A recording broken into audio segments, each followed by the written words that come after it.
Bonjour,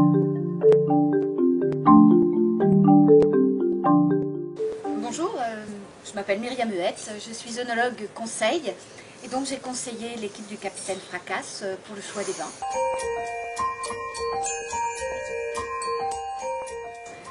Château Gantonnet, un Bordeaux blanc, moitié Sauvignon avec ce côté d'agrumes, cette fraîcheur, mais aussi sémillon et muscadelle, deux autres cépages qui apportent du gras, de la profondeur. Un vin superbe à l'apéritif avec les petites bouchées, ça sera un bonheur, et avec l'espadon, ça sera vraiment très très bon. Chablis d'Olivier Savary, nous sommes dans la minéralité puisque nous sommes dans un chardonnay septentrional, donc avec ses notes un petit peu minérales et puis bien sec et bien nerveux en bouche. Bourgogne Chardonnay, c'est Michel Proton qui nous a fait ce vin, un chardonnay du sud de la Bourgogne, floral, tendre, frais, un joli vin qui sera vraiment superbe avec l'espadon.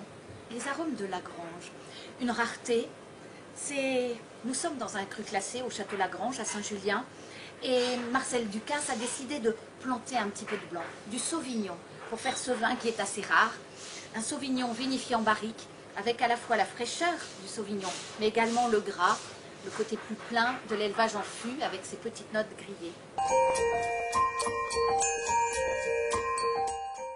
IGP Méditerranée, Saint-Tropez. Ça y est, on entend les cigales, il y a la pétanque à côté. On est en vacances avec ce vin-là. Un rosé sympa, frais, un petit peu croquant en bouche, avec ces notes un petit peu d'agrumes, très très agréables. Minuti Cuvée Prestige, un cru classé des Côtes de Provence. Et oui, il y en a une vingtaine des crus classés. Et Minuti est l'un des plus célèbres. Son rosé de prestige, avec 90% de grenache, est un vin plein, riche, mais regardez cette robe, très très pâle. Et ce nez très élégant, avec des notes de pêche et plein en bouche, beaucoup de classe. Bordeaux, Château du Bois Favreau, dominante de Merlot, 60%. D'ailleurs on le sent parce qu'il y a une petite note un petit peu de sous-bois.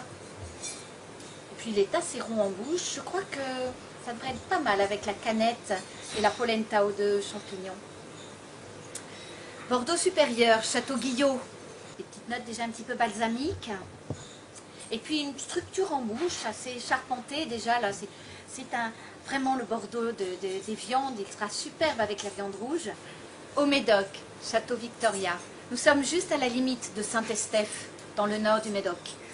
Victoria 2003, épanoui, riche, plein, avec des notes de cannelle un peu briochées, un peu épicées. En bouche, c'est un millésime solaire, un vin plein, riche, généreux. Château Lamour, Saint-Émilion Grand Cru. Sur un très beau millésime, on a ces notes un petit peu de torréfaction avec l'élevage en fût de chêne, et puis des tanins bien mûrs, bien enrobés. Évidemment, le vin des viandes rouges, mais également sur la canette et sur tous les petits gibiers. Clos du Joguéron au Médoc, une rareté.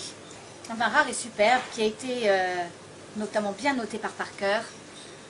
Un grand vin à savourer à petite gorgée gourmande et qui sera superbe avec la canette, sur ces notes aussi de champignons et avec bien sûr la viande rouge. Château de Fiesal, cru classé de Pessac-Léognan, un grand vin des Graves. Pessac-Léognan, ce qu'il y a de merveilleux, c'est quand on ne sait pas si on est Saint-Émilion ou Médoc, Pessac-Léognan, c'est le vin qui va plaire à tout le monde, avec toujours ces tanins soyeux, ces notes un petit peu balsamiques, un petit peu de résine. Le vin du filet de bœuf, évidemment. Qui dit croisière inoubliable dit champagne, avec Piper Heidsieck. Bonne croisière.